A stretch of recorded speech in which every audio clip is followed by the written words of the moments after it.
All right, this is the fourth and last part of section 4.2, dealing with experiments. And in these notes, we are going to concentrate on blocking and how we block and why we block in experimental designs.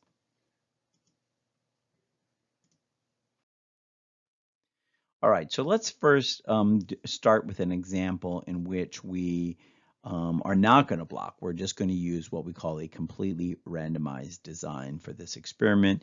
We have 10 volunteers, and we're going to give these 10 volunteers, we're going to break them into groups, and we're going to have them test the effectiveness of designs for a new keyboard. So let's say that we have two smartphones and two different keyboards. So keyboard A is a new design, keyboard B is the old design. So that design B would be like the control group, and design A would be or the control treatment, and then design A is this new and improved keyboard, and we want to see, should we start using and manufacturing this new design, design A. All right, so half the people are going to be assigned to each of the two treatments. So to draw a completely randomized design, we start with the 10 volunteers.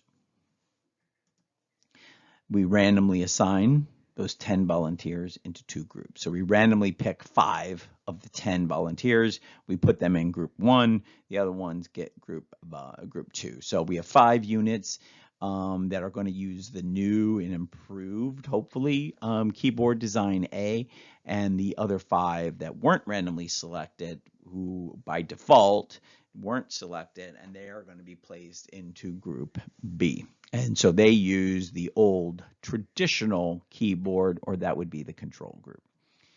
All right, so we give one group the new design to type on, and we give the group B the old design, design B, to type on, and we see if they type, their words, we give them like a paragraph to type, and we have them type, and we see if there is a difference in the speed of the two groups. And then, if we randomly assign them, we can assume the two groups are the same, and the only difference is, in their typing speeds will be the effectiveness of the new design versus the old design. All right, so let's assume that we plot it now, the 5 people in group A and the 5 people in group B. So you can see that group A seems to be a little bit better at typing than group B. Of course, this is the replication is kind of small. We only have 5 in each group. But so there's a slight difference, but not much. Like, okay, so would we decide to go ahead and start manufacturing this new keyboard? Maybe it's more expensive to produce. Certainly, to initiate a new production line in our factory might be expensive. So, like, should we do it? And so let's think about what might have gone wrong. What could be other confounding variables here? And so maybe it's, the volunteers that comes, maybe some of them have already used keyboards and they're used to typing on phones. Maybe some of the 10 people have never really used a smartphone, and nowadays everyone uses smartphones, but when this experiment was run, maybe some of those people didn't. So what if we told you that 4 of the volunteers were comfortable typing on a phone and 6 of the volunteers really weren't? Well, so it kind of depends on where those people are, right? Maybe the 4 people that really type quickly and are comfortable typing, maybe they had the old keyboard. Or maybe they had the new keyboard. So that would really affect, so we really have to take into consideration people's experience typing on, past experience typing on keyboards, on phones. And so what we really want to do is we want to break those people up based on their experience. So let's assume that, as it turns out, we got lucky, and this is really what we now ask people, oh, were you a smartphone user before or were you not?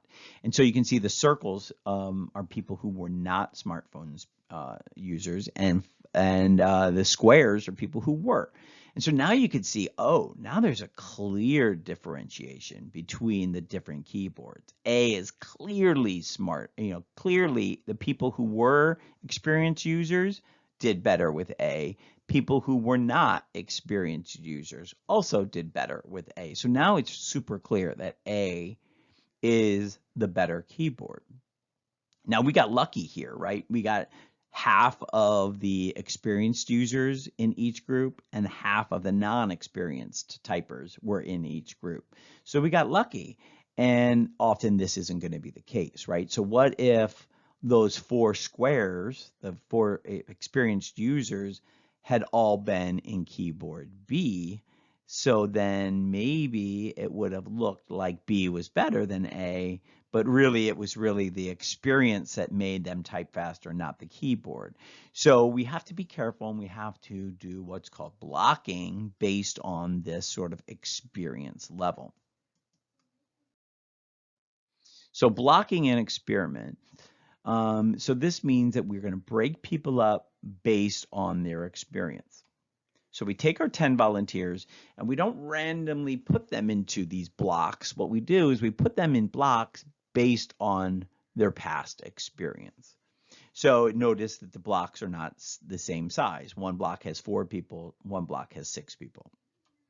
All right, so those are the blocks. The blocks are not randomly assigned. The blocks are, you're assigned to your block based on maybe gender, based on your age, older people in one block, younger people in another block. In this case, experience using a smartphone.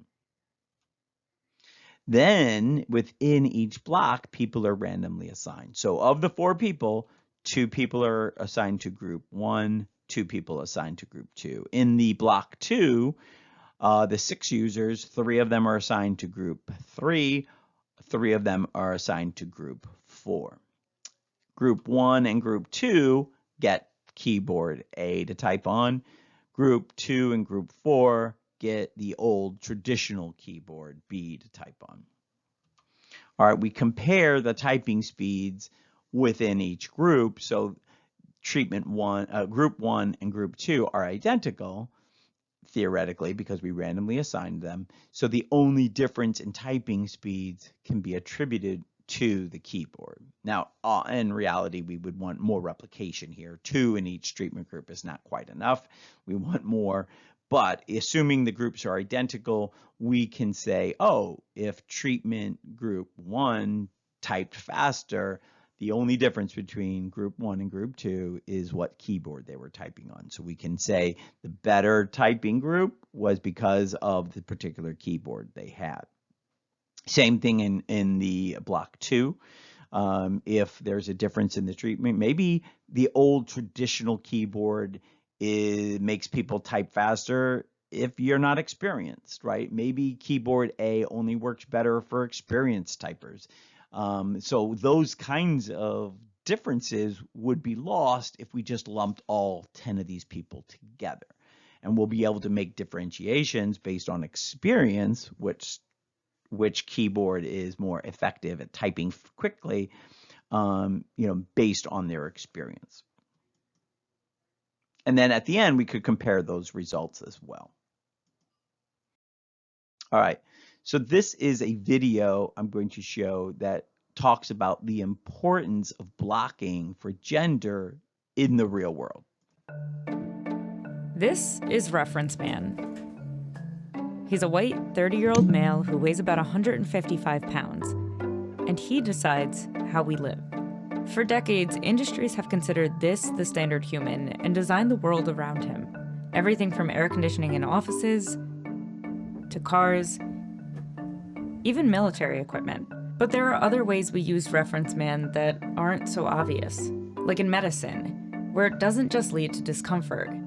Here, the disparity can be incredibly dangerous for women. A few years ago, something strange was happening. Headline after headline recounted a similar story. Dozens of women were crashing their cars under the influence of sleeping pills. In many of these cases, they had taken a dose of zolpidem the night before. It's what you probably know as the common sleep aid Ambien. The problem wasn't entirely the drug itself, it was the dosage. Women and men were both prescribed 10 milligrams of the drug for 8 hours of sleep. But it turns out, women metabolize the active ingredient in Ambien twice as slowly as men. That means by the time men woke up the next day, the effects of the pill had usually worn off, while for many women, the drug was still in their system. After the crashes, the Food and Drug Administration issued a safety warning in 2013 and changed the recommended dosage for women, cutting it in half. The reason the right dosage for women had been overlooked is that the clinical trials on Ambien focused on male test subjects. If they're using this hypothetical average man and they're basing dosage on it, that's kind of scary. Not just because it doesn't apply to women, but because it also doesn't apply to a lot of men either. There are several factors that can affect how a person metabolizes drugs, from size to body fat to hormonal fluctuations. And these factors can vary drastically based on sex. But many clinical trials don't account for this. They often don't include enough women as test subjects. And even when they do, data from women is often mixed in with data from men, which can hide sex-specific reactions to medicine. I don't care that it's more effective for men. I just want to know, is it going to be effective for me as a woman? So you don't know that unless you look separately at those groups. Take acetaminophen, the active ingredient in Tylenol. It's flushed from a woman's body slower than in men, so the prescribed dosage can put women at more risk for potential overdose and liver failure. And one heart medication that's supposed to prevent heart attacks may actually trigger one in women. So we know that this is still a problem, but it's so hard to know how often this happens because there's no research. If the companies did a better job of looking at men and women separately and studying them separately, I think we'd have a lot more dosages that are different for women and men. In 1993, the National Institutes of Health created regulations saying women must be included in human studies and have their data analyzed separately. But the problem is, it's the FDA, Food and Drug Administration, that's making the decisions about what medications are being sold to you and to your loved ones, and they are not required to include women, people of color, people over 65. If you're only studying white men, you don't have to study as many people. The more people you study, the more it costs to do the research, but the more meaningful the information is, so that we can all make informed decisions about what's good for us.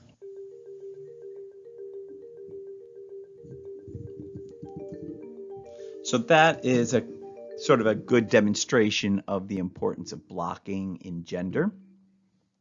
The example that we did may be a trivial case where we talk about the experience versus the inexperience of typers for cell phones seems a little trivial, but you can see in the real world,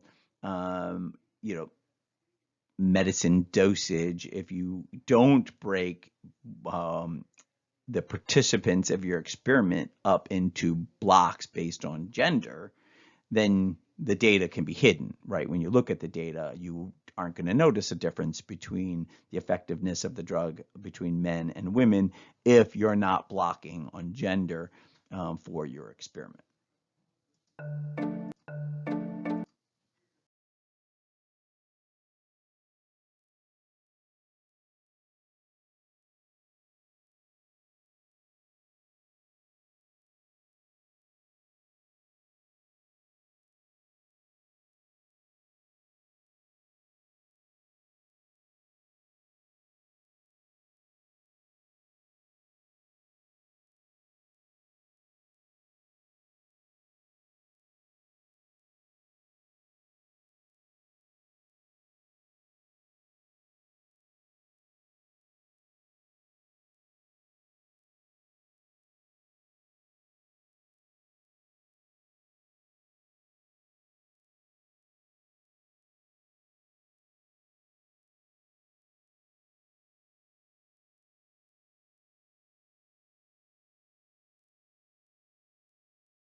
Okay, so blocking. All right. So when a population consists of groups of individuals that are similar within but different between, back in last chapter, we learned that this was called stratified, right? So stratified, a strata or a stratified random sample is better because then it gives a more representative sample, right? You are including people in different subgroups in your random sample if you stratify. And so this same logic applies to experiments. And so blocking is a block in a group, is the group in an experiment in which everybody in the group is similar. So by gender or by age, all right, we think that there will be a difference in the different subgroups or blocks, based on like looking at the results from the experiment. So in other words, maybe we don't worry about age, depending on what we're experimenting on, but sometimes maybe older people will metabolize an active ingredient in a medicine at a slower rate. So maybe we want to block on age. Maybe we think older people versus younger people will react differently. Maybe we think male versus female will react differently. So we want to block or use groups based on what we think the effect will be on the response from the different treatments. So a randomized block design is going to be, first you break the groups, the experimental units or the subjects, into blocks first, and then you'll run separate side-by-side experiments within each block, or each group. Okay. Now, one thing that students often confuse, because they're very similar, is they confuse blocking with stratifying, or blocks with strata, right? So blocking is the term that we use for experiments. Strata is the term we use for sampling. You use the wrong term, you will lose major points. So don't say, oh, I'm going to stratify in this experiment, or don't say, oh, I'm going to block this sample. Make sure that you're using the right term with the right situation, okay? All right, so another type of blocking that we often use is called matched pair design. So a common type is matched pair design, where we break a block up into just two treatments or two people, like twins, for example. We break people up into twins. One twin gets one treatment, one twin gets the other. And so the block would be the twin. So the block is a pair of people, a pair of individuals. Doesn't have to be twins. Maybe it's the two oldest people who volunteer, and the next two oldest people, and the next two, and then eventually down to the youngest two people get put together, and those would be a matched pair design. So it's a block in which there's only just two subjects. All right. So a matched pair design is a randomized block experiment in which each block consists of exactly one pair. And we match those two because they're similar based on certain criteria. Often it'll be age. Sometimes, so then what we want to make sure we do is that if the two people are, each one is getting its own individual treatment, we randomize who gets which of the two treatments. Now, sometimes the pair is one individual. So like, let's say you volunteer for a study. They send you home with, for the next month, you're going to use this shampoo. Or you're going to use, I don't know, maybe this headache medicine for the next month. You suffer headaches and they want to see, so they send you home with this a bottle of pills, and you're supposed to use these pills for the next month. Then you go in at the end of the month and they give you a different set of pills. And so it's two different treatments, and you got one treatment and then you got another treatment afterwards. So one precedes the other. And so what we do is we randomize which treatment you got first, right? Half the group who volunteer, like there's 20 people who volunteer for this headache study. We send everybody home with one box, one bottle of pills. But half of the group gets pill A first, the rest get pill B, and then the next month you flip-flop. And so now you're going home with pill B and everyone else gets pill A. And so which one you get first is random. So you randomize who gets pill B first and who gets pill A first. But everybody can act as their own matched pair. Okay, so here's an example of a matched pair.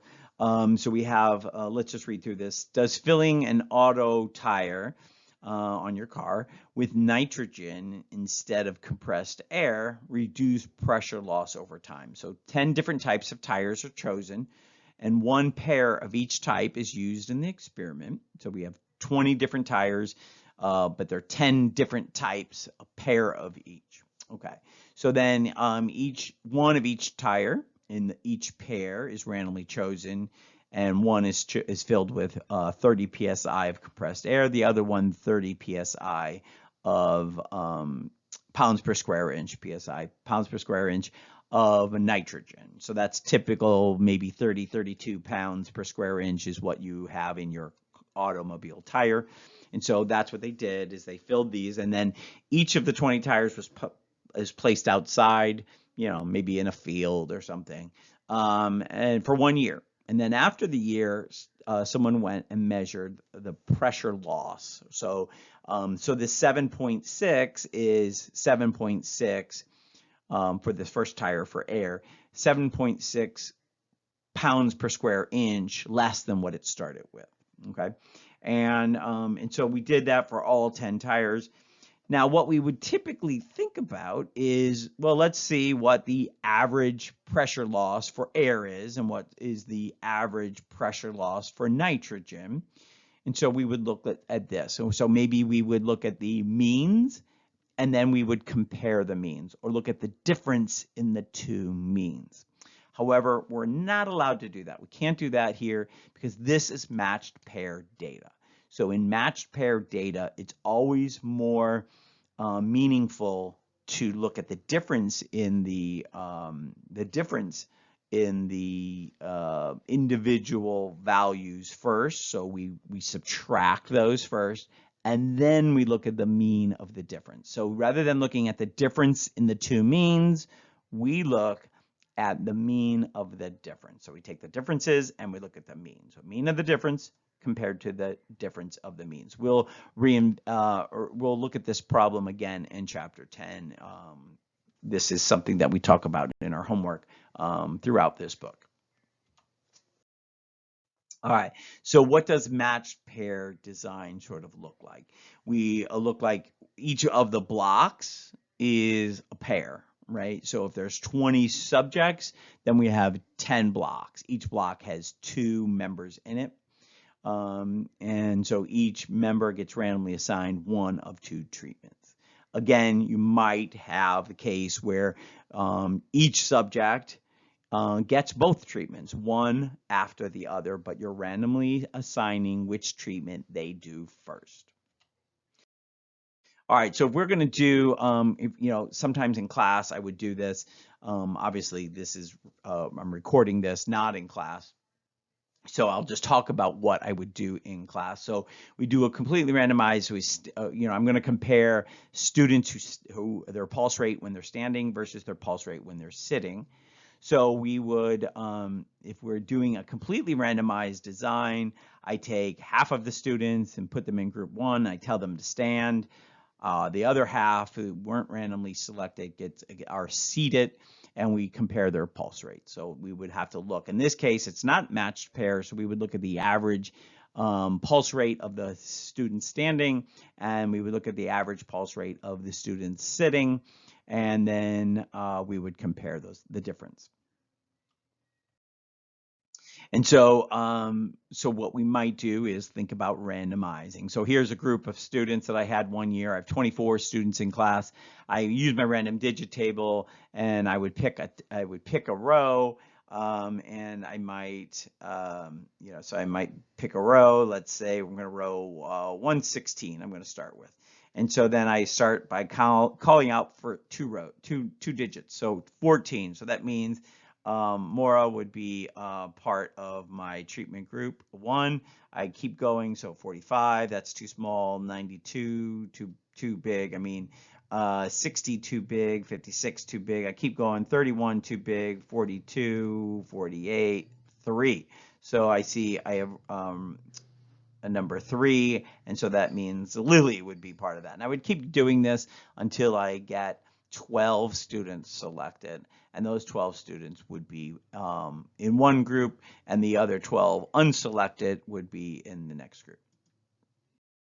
All right, but let's think about this. So what we really do, because we want to do not a completely randomized design, we want to do a block design. So everybody that I just got, all those first 12 students, I would say, okay, you stand. Everybody else who wasn't chosen, you're in group 2, you're sitting. And so I would have those, everyone, I would have a timer going, and I would, okay, what is your pulse rate? And then after we do that, then I would have the people who were standing sit, and the people who were sitting stand, and we have them do it as well. And then we would have them do the difference in their rates, right? So I would have them, say, okay, what was your rate? Whether you stood first or sat first, we want your standing number minus your sitting number. And we would see, and so then we would do the mean of the difference. We wouldn't look at the difference of their means. And so this is kind of what that would look like, right? So each student is their own matched pair. Half of them are standing first, half of them are sitting first, and then they flip-flop. And we assign them to their first treatment by random choice, right? And so in our case, we used a random digit table. And so here is, I took that data and I collected it for a bunch of students 1 year. So here it looks like we have 61 data values. And so I have two different graphs here. I have a graph here, which is the students who were sitting, and here is the students that were standing. And it's hard to compare these. It looks like the sitting, the middle of the distribution would be somewhere here maybe. Here the middle of the distribution maybe is a little bit higher. Hard to really do this comparison. Hard to compare the means of the sitting to the means of the standing. So instead, what we look at is the difference data. And so I took, instead of plotting each of the individual values, I subtracted the values first, got this column, which was the difference. And so now we can see clearly, oh, the middle seems to be close to 10 here. And so it's just easier to do this comparison if you take the difference of the data first. And because this is matched pair data, you have to treat it like this. You cannot look at the two different sets of data separately here and here. We have to take the difference of the data and then look at the mean. So again, we're looking at the mean difference, right? We take all the differences and we take their mean. So it's the mean of the difference, not the two means, and then compare those. So we're not looking at the difference of the means, but rather the mean of the differences. All right, so this is the last homework assignment for section 4.2.